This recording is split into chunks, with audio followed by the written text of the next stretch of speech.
Bienvenidos a su entrenamiento en nuestra escuela de capacitación online para una generación entendida y llamada a ser 10 veces mejor que sus contemporáneos, como dice la Sagrada Escritura.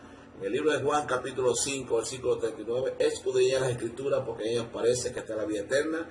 Y esas son las que dan testimonio de mí, así que bienvenido a tu tiempo de preparación. La clase corresponde al nivel doctrina. Iniciemos. Instrucciones de la Escuela de Capacitación IDCN Online. 1. Establezca un horario específico. 2. Mantenga un espacio acondicionado para recibir su clase, sin interrupciones. 3. Tenga su Biblia, cuaderno y lápiz para tomar sus apuntes. 4. Toda clase debe ser monitoreada por un líder, un supervisor o un pastor. 5.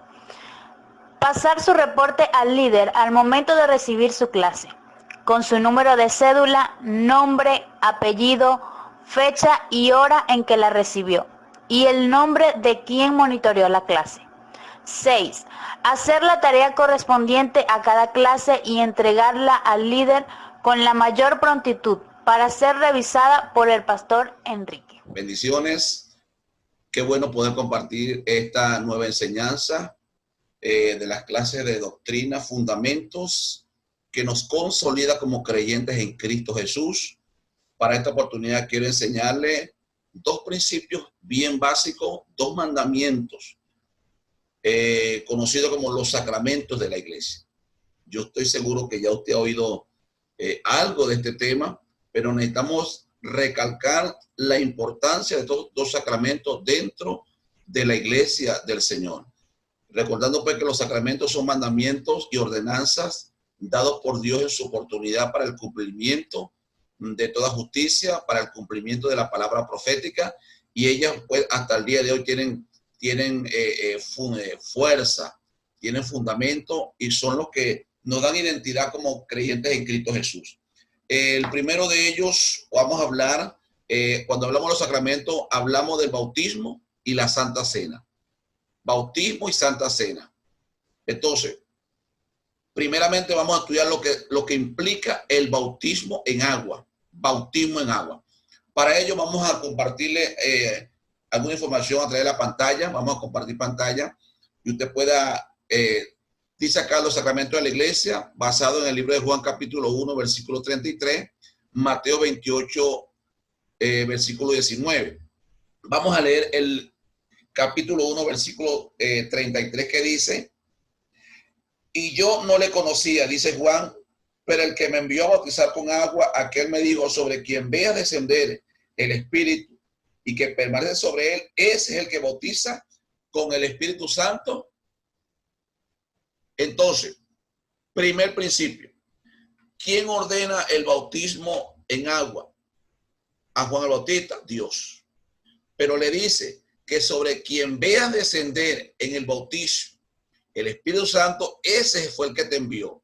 Libro de Mateo capítulo 28, versículo 19, nos recalca lo importante del bautismo y dice de la siguiente manera: es importante que tenga a su mano la Biblia, que tenga a su mano donde anotar los fundamentos, la palabra que le estamos enseñando.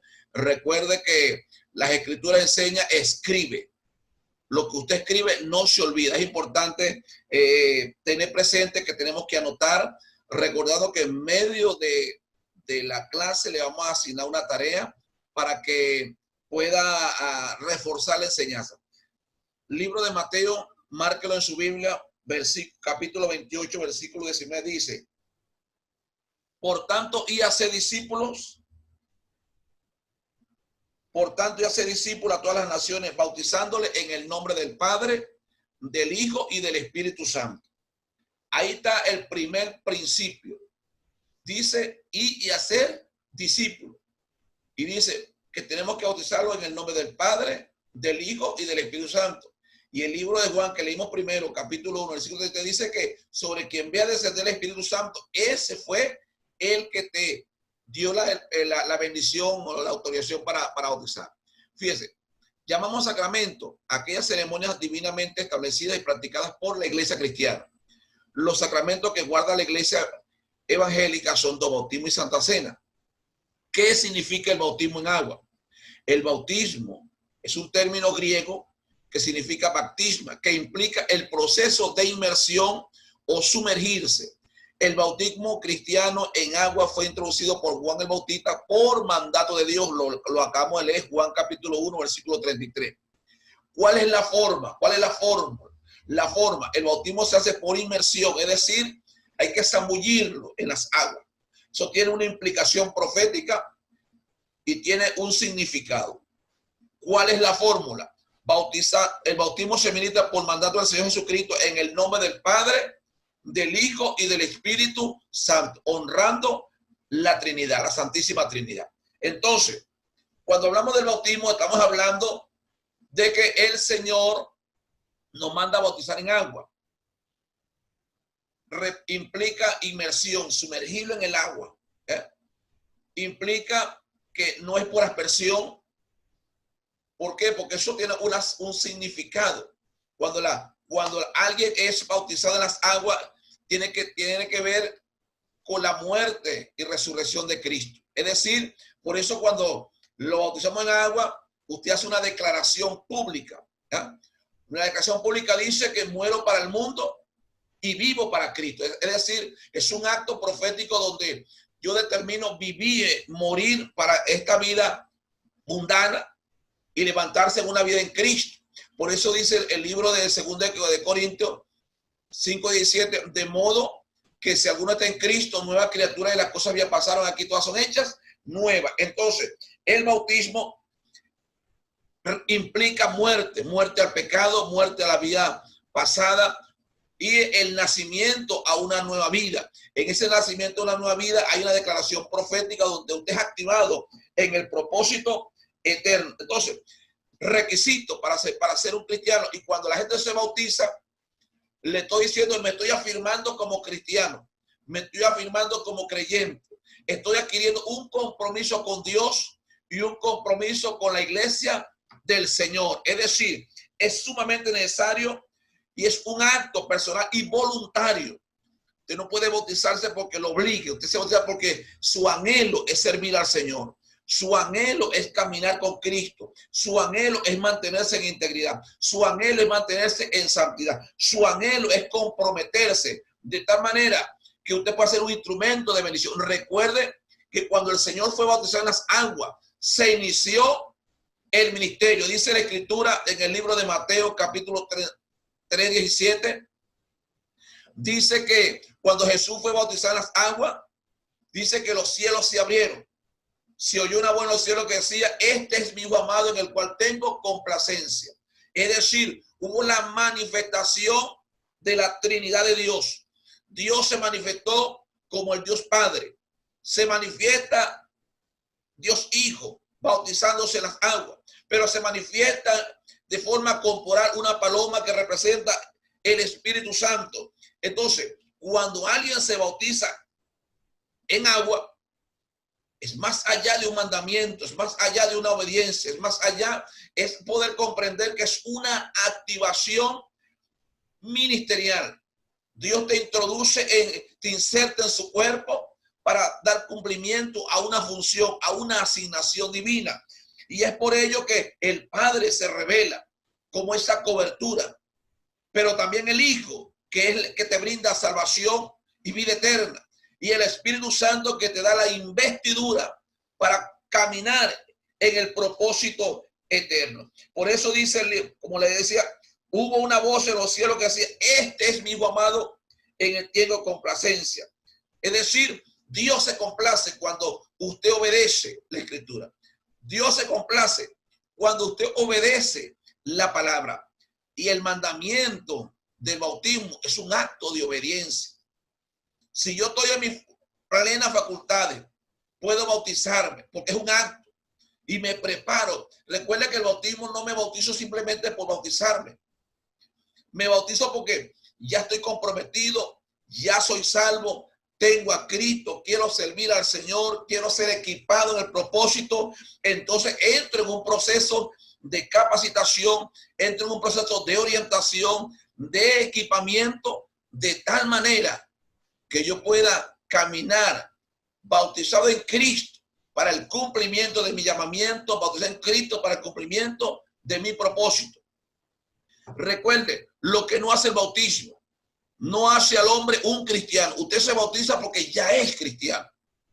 No limpia el pecado. Recuerde que la sangre de Cristo es la que nos limpia todo pecado. Y usted y yo, cuando hicimos la confesión de aceptar a Jesús, Jesús nos limpió de todo pecado, de toda maldad. Por tanto, ya estoy limpio. El bautismo no me limpia. El bautismo lo que me reafirma como cristiano, me reafirma un compromiso de servir al Señor, me reafirma en mi llamamiento eterno y asumo el compromiso de servir al Señor. Entonces, ¿qué hace el bautismo? Me identifica con el Señor Jesucristo. Entro en un acto de obediencia y cumplimiento de toda justicia. El Señor lo hizo, yo también lo hago. Él cumplió la ley, la palabra, yo sigo cumpliendo la palabra. Es un acto de obediencia. Es decir, mi modelo a seguir es Cristo Jesús. Mi modelo a seguir es mi Señor Jesús. Y como ese es mi modelo a seguir, yo te voy a cumplir la palabra. ¿Qué hace el bautismo?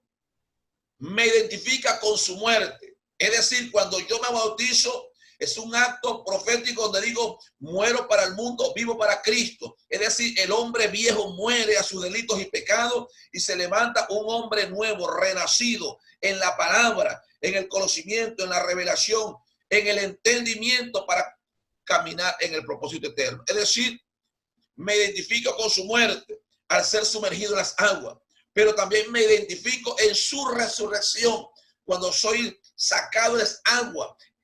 Estoy diciendo, yo resucito también con Cristo Jesús. Entonces, esto implica un sentido de pertenencia al cuerpo de Cristo, un sentido de pertenencia a una iglesia en la cual comienza usted a entrenarse, a equiparse, a capacitarse para cumplir su asignación. Entonces, es allí donde usted se hace miembro activo para ser funcionario en el proceso de crecimiento, de llamamiento y de su asignación. Es allí donde es instruido, es allí donde es equipado, es allí donde es capacitado, es allí donde es enviado. Es decir, la iglesia representa tu cuartel de entrenamiento, tu lugar de equipamiento, tu escuela de aprendizaje, para que cuando usted esté listo pueda desarrollar todo el potencial que Dios ha depositado en usted.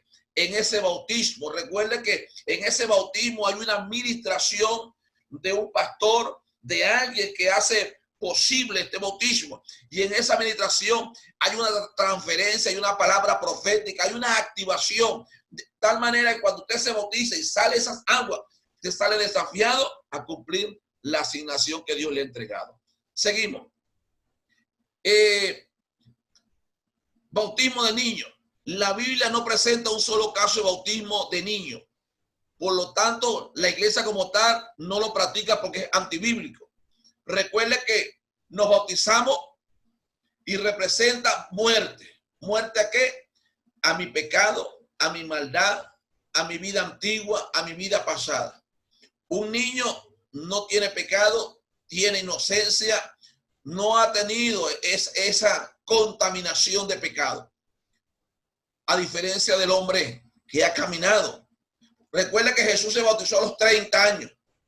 ¿Qué implicaba eso? Era una vida de adulto. Es decir, estaba en un proceso de equipamiento. En la cultura judía, esos 30 años implicaban que tenía la capacidad para decidir servir en su asignación. Es decir, a esa edad ya era una persona adulta, a esa edad ya era una persona con sus facultades completas para decidir qué iba a hacer con su vida al ser enviado a esta tierra. Entonces, por eso no bautizamos niños, no bautizamos gente que no ha alcanzado la madurez en el Señor, porque el bautismo implica que yo asumo compromiso de responsabilidad con Dios primeramente, con la iglesia con la cual te estás comprometiendo a servir. Es decir, y en ese lugar, cuando usted se bautiza, usted comienza a ser entrenado para su asignación. Entonces, es necesario que quien se va a bautizar tenga madurez, tenga el conocimiento, el aprendizaje.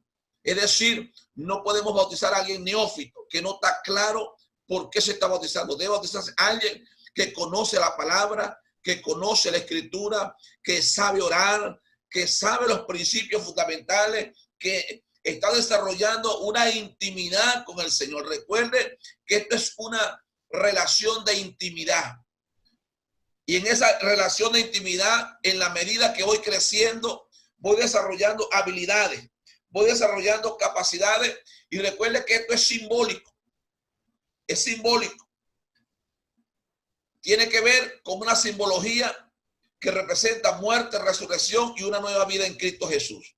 Entonces, requisito para ser bautizado: haber aceptado al Señor Jesucristo como único y suficiente Salvador. Es decir, usted se bautiza porque ya es cristiano. Ha recibido al Señor Jesucristo en su corazón. Es decir, conoce la escritura. Se compromete a servir al Señor. Es su anhelo servir al Señor. Dice el libro de Hechos 4:12. Y en ninguno otro hay salvación, porque no hay otro bajo el cielo dado a los hombres que podamos ser salvos. Es decir, usted está claro de que Jesús es su Salvador. Y como usted está claro que es su Salvador, usted se compromete con el Señor. Nos habla el bautismo de haber nacido de nuevo. Y esto nos lleva al libro de Juan, capítulo 3, versículo, todo el capítulo 3 en principio, donde nos habla de Nicodemo. Y la escritura habla que Nicodemo era un hombre conocedor de la escritura. Era un sacerdote. Era un hombre que conocía la ley. Pero a pesar de todo eso, no se le había revelado esta escritura. Y cuando el Señor habla del nuevo nacimiento, habla de la nueva vida, dice la escritura en el libro de Juan capítulo 3 en adelante, dice que fue de noche ante el maestro a preguntarle sobre este tema de la vida nueva. Y él le decía al Señor: ¿será que tengo que nacer de nuevo? Nacer de nuevo implica entrar en el vientre de mi madre. No lo entiendo. Y el Señor Jesús le dijo que esto era fundamento. Esto era rudimento. Esto debería conocerlo todo creyente que está comenzando y que conoce la escritura. Porque eso implicaba, nuevo nacimiento implica una nueva vida. Nuevo nacimiento. Y el nuevo nacimiento se da cuando usted acepta a Jesucristo. Entonces, hasta que no tengo el conocimiento y la revelación de lo que implica haber nacido de nuevo, no me puedo bautizar. Necesito. Y esto es lo que implica el bautismo. Cuando a mí se me revela que he nacido de nuevo, se me revela que ya acepté a Jesucristo en mi corazón, que Cristo representa una novedad de vida en mí, y yo me comprometo, entonces entro en una nueva novedad de vida y se revela el nuevo nacimiento en Cristo Jesús. La otra cosa, debe haber un testimonio claro y sincero de fe en el Señor Jesucristo. Es decir, por eso dice la escritura en el libro de Hechos capítulo 8 y nos habla de Felipe. Y dice que cuando Felipe fue traspuesto para anunciarle al etíope, a un hombre que estaba leyendo la escritura en el libro de Isaías, y el hombre estaba tratando de comprender, de entender la escritura. Y entonces el Señor mueve a Felipe para explicarle al etíope. Y dice que aquel hombre iba por el camino y Felipe le pregunta: ¿entiendes lo que lees? Y entonces Felipe le dijo: no entiendo, si no hay que me explique. Bueno, yo te voy a explicar. Y dice, comenzó a explicarle la escritura.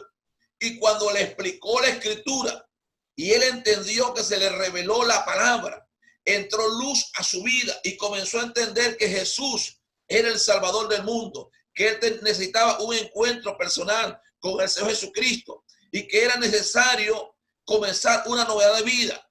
Él le habló del bautismo, y cuando en medio de este proceso de aprendizaje llegó a un lugar donde había agua y él le pregunta: ¿qué impide que yo sea bautizado?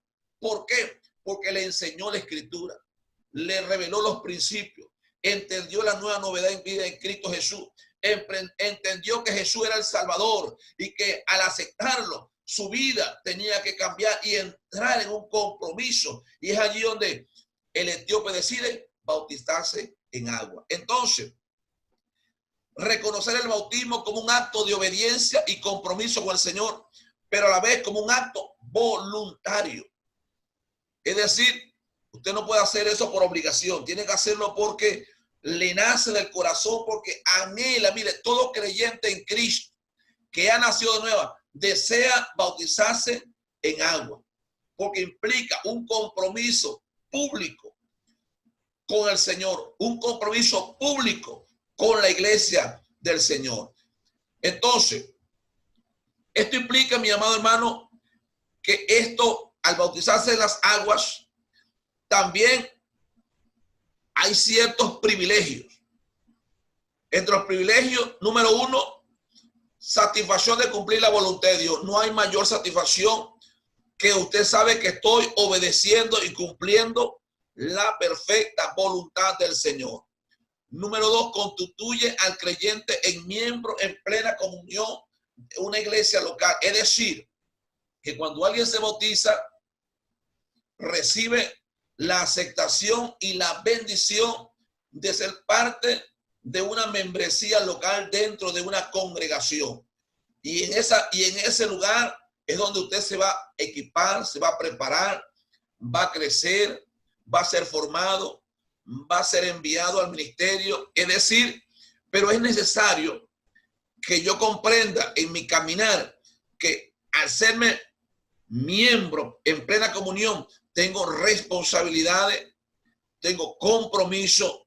Debo entender que al yo aceptar el bautismo me comprometo con Dios primeramente, pero me comprometo con una iglesia local a caminar con el equipo ministerial, con la iglesia del Señor, que las almas sean perdidas, sean alcanzadas, que yo pueda ser parte del equipo de servicio, sea parte de la dinámica de la congregación donde soy bautizado. Y la otra cosa, tengo el privilegio de participar de la Santa Cena. Y es un privilegio que adquirimos cuando nos bautizamos. ¿Por qué? Porque tenemos conocimiento. Recuerde que la Santa Cena es el segundo sacramento que le voy a hablar. Pero para participar de la Santa Cena yo tengo que ser entendido. Tengo que ser entendido de lo que estoy recibiendo, de lo que estoy participando. Es decir, no puedo tomar esto a la ligera. Entonces, ¿qué implica eso? Si el bautismo es el primer sacramento, tarea para usted. ¿Qué significa el bautismo en agua? ¿Y qué compromiso adquiero al bautizarme en agua? Primera pregunta. Anote ahí, esa es su primera tarea. Entonces, si nos bautizamos en agua, nos comprometemos con el Señor, nos comprometemos con la iglesia, asumimos responsabilidad porque ya tengo la madurez en el Señor, tengo la madurez en el conocimiento de la palabra, estoy desarrollando una intimidad con mi Señor. Entonces yo debo ser parte del movimiento local de una iglesia que me equipa para mi asignación. Entonces, puedo participar de la Santa Cena porque tengo conocimiento. Lo hago con conciencia. No lo hago como un rito. Lo hago porque estoy consciente de que la Santa Cena tiene una implicación profética y una implicación que trae bendición o maldición para mi vida.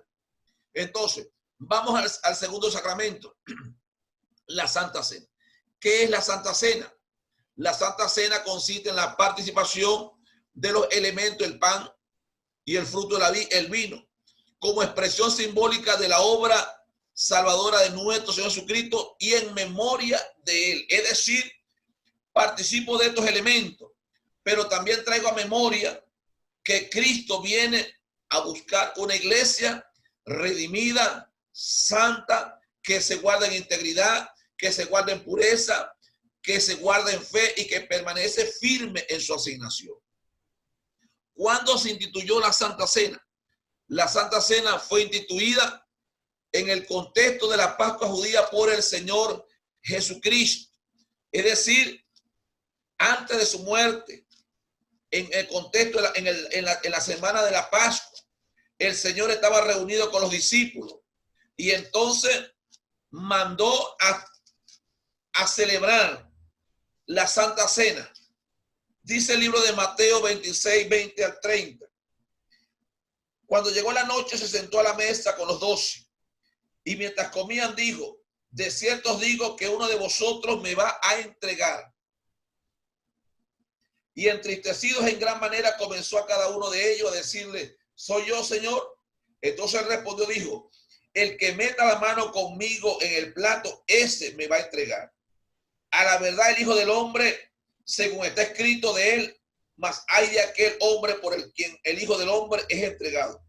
Bueno le fuera a ese hombre no haber nacido. Entonces respondiendo Judas, el que le entregaba, dijo: soy yo, maestro. Le dijo. Y él le dijo: tú lo has dicho. Y mientras comían, tomó Jesús el pan y bendijo y lo partió y dijo a sus discípulos. Y dijo: tomad, comed, este es mi cuerpo. Y tomando la copa y habiendo dado gracias, les dio diciendo: bebed de ella todos, porque esto es mi sangre del nuevo pacto, que por mucho es derramada para remisión de los pecados. Y os digo que desde ahora no beberé más de este fruto de la vid hasta aquel día en que lo beba de nuevo con vosotros en el reino de mi Padre. Y cuando hubiese cantado, dejémoslo hasta ahí. Entonces, cuando leemos esta escritura, hablamos de la institución y en ese contexto de la Pascua, el Señor establece la Santa Cena. Entonces, como sacramento de la iglesia, esta enseñanza de la Santa Cena ¿qué nos enseña? ¿Qué aprendemos de ello? Del gran amor del Señor Jesucristo. Juan 3:16, porque de tal manera amó Dios al mundo que dio su Hijo unigénito para que todo aquel que quiera no se pierda, mas tenga vida eterna. Romanos 5:8, mas Dios muestra su amor para con nosotros, que siendo aún pecadores, Cristo murió por nosotros. Es decir, Él manifiesta su amor y la Santa Cena implica la manifestación del amor de Cristo a través del sacrificio. Es un recordatorio o memorial del sacrificio expiatorio del Señor Jesús a favor de la humanidad. Y ahí nos vamos al libro de Isaías 53, versículo 6, que nos enseña una palabra poderosa y que tenemos que tenerla presente siempre, porque esta palabra es la palabra que marca lo que implica la Santa Cena y lo que implica la manifestación de la mano poderosa del Señor en nuestras vidas.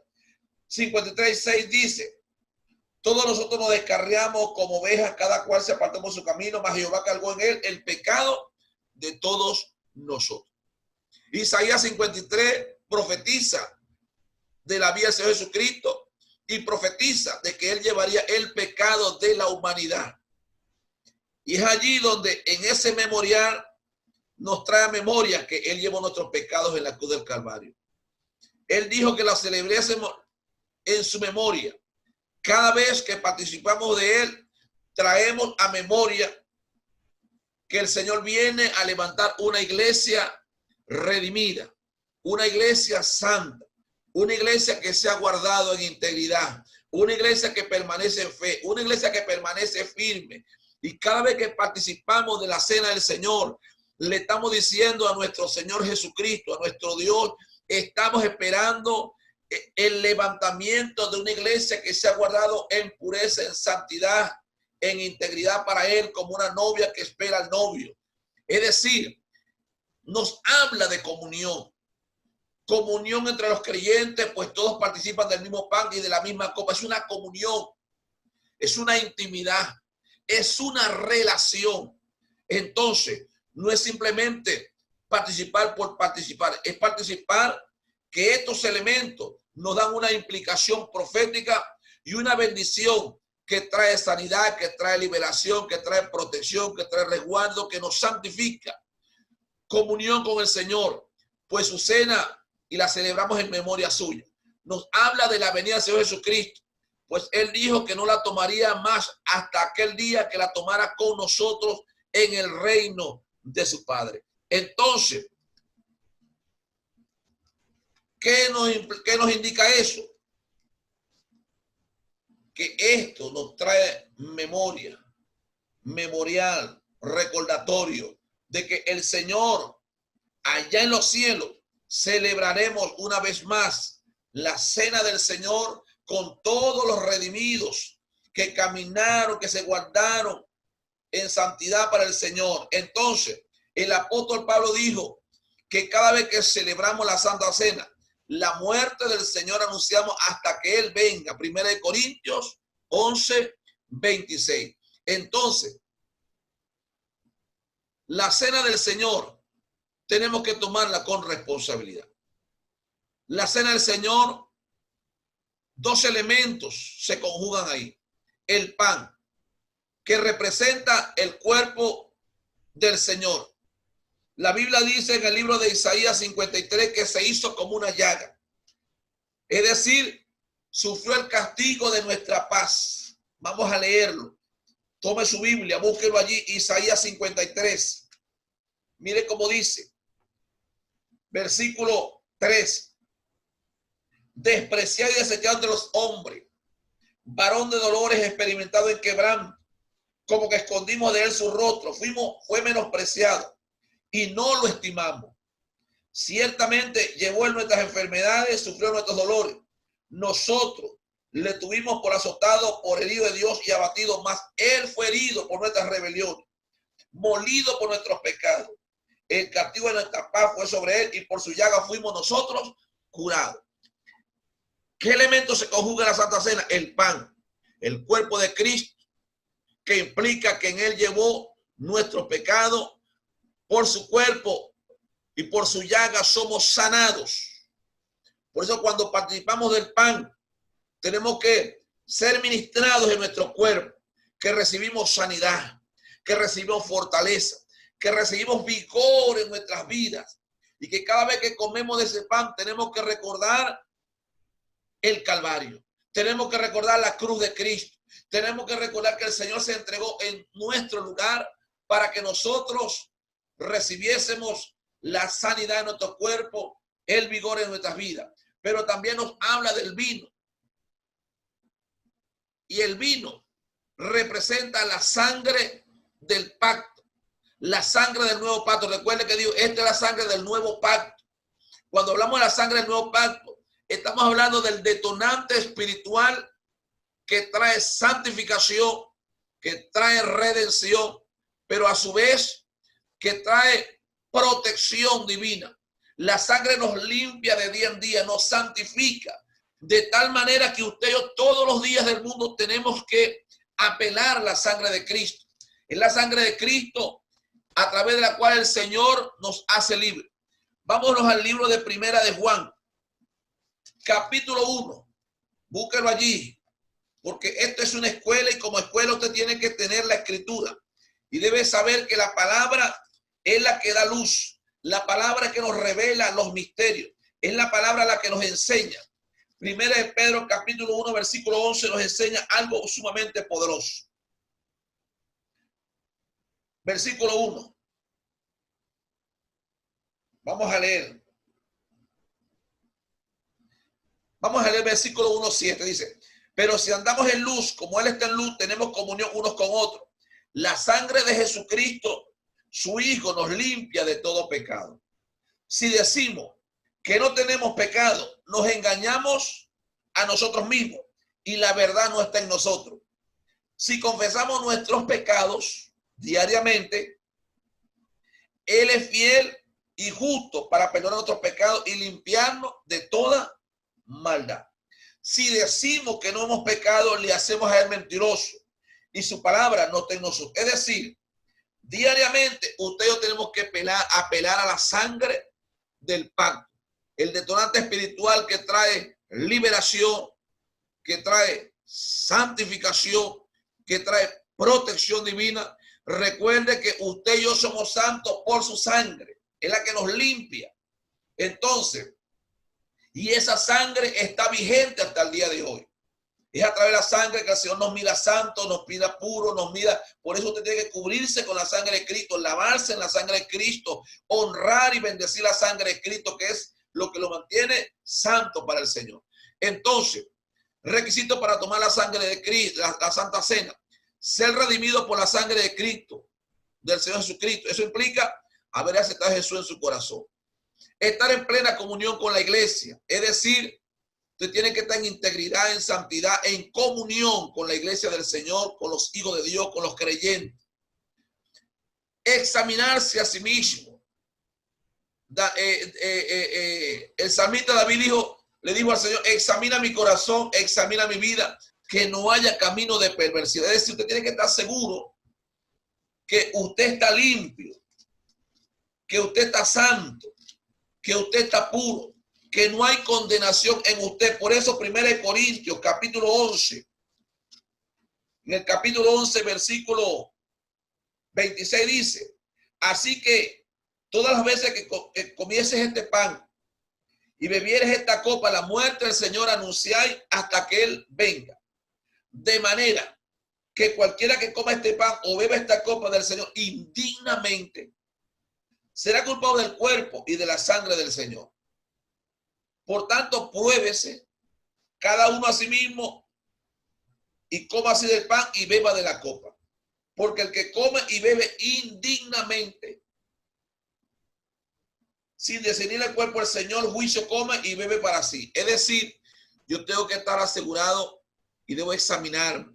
Decirle al Señor, límpiame mi corazón, limpia mi mente, limpia mi vida, que no haya pecado, que no haya maldad. Si he cometido alguna falta, pida perdón, reconcíliese, haga las paces, mantenga la armonía del cuerpo de Cristo. Es decir, yo tengo que estar seguro que mi vida está preparada para recibir la Santa Cena, que implica la bendición de la santificación, o representa que voy a tomar juicio por causa de que mi vida no está en integridad y en santidad con el Señor. Y debe tomarla en estado de dignidad. Es decir, yo debo dignificar la sangre de Cristo. Debo dignificar los elementos que representan la Santa Cena. Y como le decía, los riesgos de tomarla indignamente cae bajo juicio de Dios. Por eso hay gente, enfermedades físicas, enfermedades espirituales, muerte física y muerte espiritual y hasta física. Es decir, porque eso es lo que implica. Mira lo que dice más adelante. Por lo cual, versículo 11, 1 Corintios 11:30. Por lo cual hay muchos enfermos y debilitados entre vosotros y muchos duermen. Pues si nos examinásemos a nosotros mismos, no seríamos juzgados. Entonces, tengo que tener la seguridad de que mi vida está caminando en plena santidad, santificación, purificación. Y si hemos pecado, usted y yo podamos decirle, Señor, límpiame con tu sangre. Si tengo que pedir perdón y reconciliación, hágalo en el nombre del Señor. Porque recuerde que Dios necesita buscar una iglesia santa, limpia y redimida por el Señor. Por eso es necesario que nosotros podamos ser entendidos en lo que implican los sacramentos de la iglesia. Por eso, cuando somos entendidos en los sacramentos de la iglesia, usted y yo debemos estar claros lo que representa la bendición de los sacramentos. El bautismo, compromiso, implica que tengo claridad en mí, en lo que estoy haciendo. Implica que es una activación y es un acto profético. La Santa Cena representa el pan, cuerpo de Cristo. En él lleva nuestras enfermedades, nuestras dolencias, nuestros males, nuestros pecados. Prototipo de que somos libres en la cruz del Calvario. Pero también implica el vino, la limpieza, la purificación y la santificación.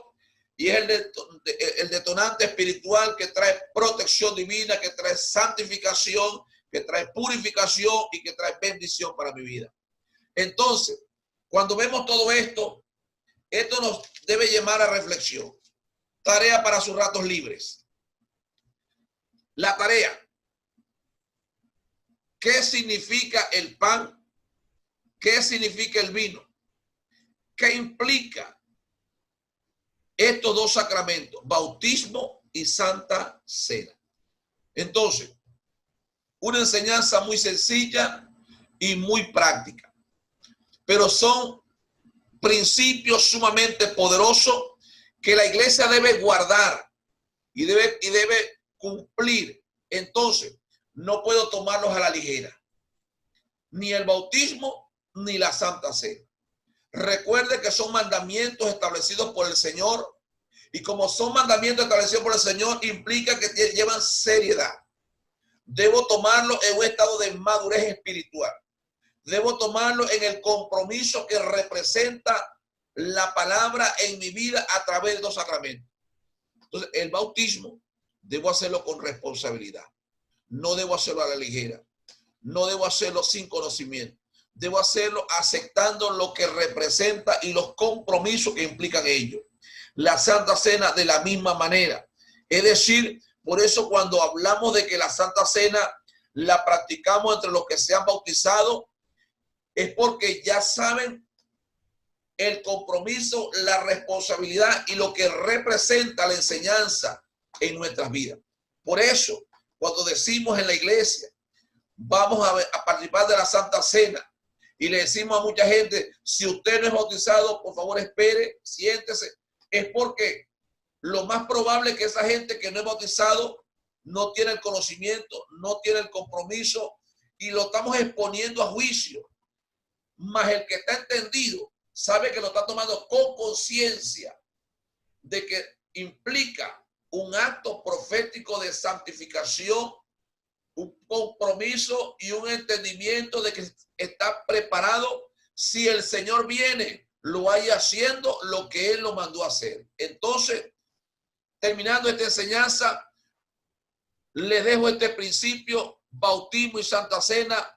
Bautismo, hágalo con responsabilidad, no lo haga por emociones, hágalo entendido después de haber estudiado la Escritura y después que un líder o un mentor le haya instruido en lo que implica el bautismo, la responsabilidad.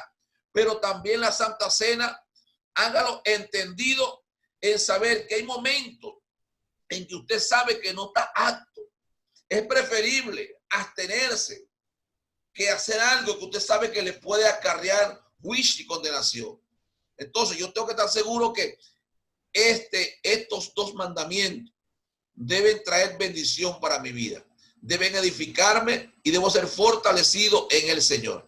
Así que le dejamos esta enseñanza en esta hora. Esperamos que sea de edificación para su vida. Tome los apuntes necesarios, estudie los textos que le vamos a ir suministrando, de manera que usted tenga conciencia clara, precisa de lo que representa esta palabra enseñada en este día. Por lo demás, mis amados, que el Señor me los bendiga, que el Señor me los guarde. Un abrazo, les amamos. Siga creciendo, siga aprendiendo y sígase formando cada día en el carácter de Cristo. Bendiciones, gracias y paz sobre ustedes.